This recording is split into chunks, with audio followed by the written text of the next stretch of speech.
So I've got that cotter pin right here. I see it's got a bent end over here. I'm going to go ahead and straighten this bent end out. A few minutes later. I've got that out. Put that to the side. And then just pull this brake holder out. May not be the right way to do it. Take the brake pads out one at a time. There is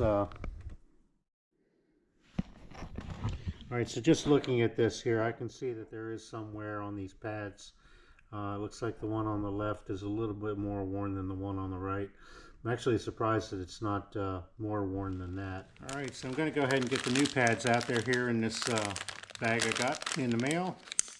Go ahead and open that up. Alright, so this is kind of nice. It looks like I got, in this pack that I got two pair, and that's one for the front, one for the back. I can do that twice. And there's another component in here. I'll take a look at that. That's for setting the caliper. But we'll go ahead and put this in here. So it looks like it's pretty nice. It's already pre-assembled, which makes it really, really nice. And a new cotter pin as well.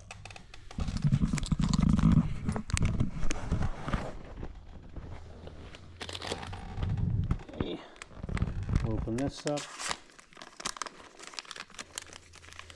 Contents out. Oh, this is very nice. Alright, so with this, it looks like I'm going to have to remove the rubber band holding this together. And it's a pretty tight band. So I'll just pry it off with a little screwdriver I have here handy. And it's already pre-sprung a little bit, which makes it kind of nice. 12 seconds later. Okay, so after 600 miles, you can see the difference in the amount of wear that I'm getting, okay, in the pads. So just to give a sense of that. And then to actually try to fit this assembly inside the caliper pad area here, I was fooling around with this and I thought, oh, look at this. This looks like it just loosens up and can come out. So I'm thinking it would be a lot easier to put the caliper assembly in here without being restricted.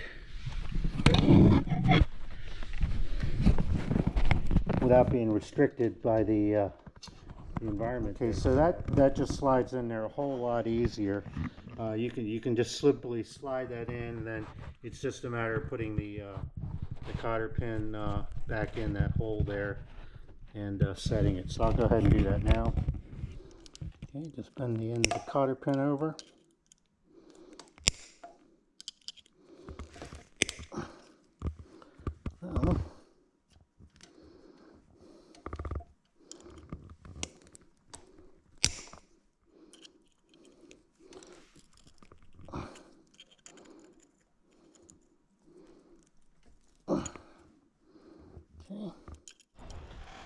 Okay, so after a little bit of trials and tribulation, I did find it's best to remove this assembly and then go ahead and put this in, and then you're going to have to pry the gap apart to allow space for the disc to fit in.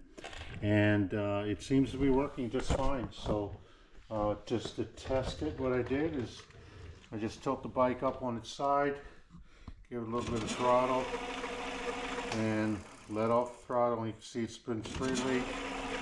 And then to stop it real quick, that all works. So go ahead and keep doing that. But definitely something, you know, a DIYer can do. It took me, I don't know, 20 minutes to do the first time around. You know, once you get a sense of how to do it, it might take a little bit less. Still have to get your tools ready and all, but that's all it is. So I think in my case, what I'm going to do is make sure I'm using this this screw here on both sides, because apparently I lost one down here below. So I'll go ahead and get that put on, and looking forward to way more riding in the field. In hindsight, you know, 600 miles on the bike, looking at those brake pads, the amount of wear on them, I could have probably gone to 800, maybe 1,000. But my first time, I didn't know. So now I have a stronger sense of it. I got extra pads. I do use my back brake way more than I use my front brakes. I assume most bike riders do that also. So I'm going to go ahead and let the, I've checked the front ones just by eye. They look like they're much stronger than the back ones were, and should be in good shape now. All right, everyone. Well, thanks for watching. Bye for now.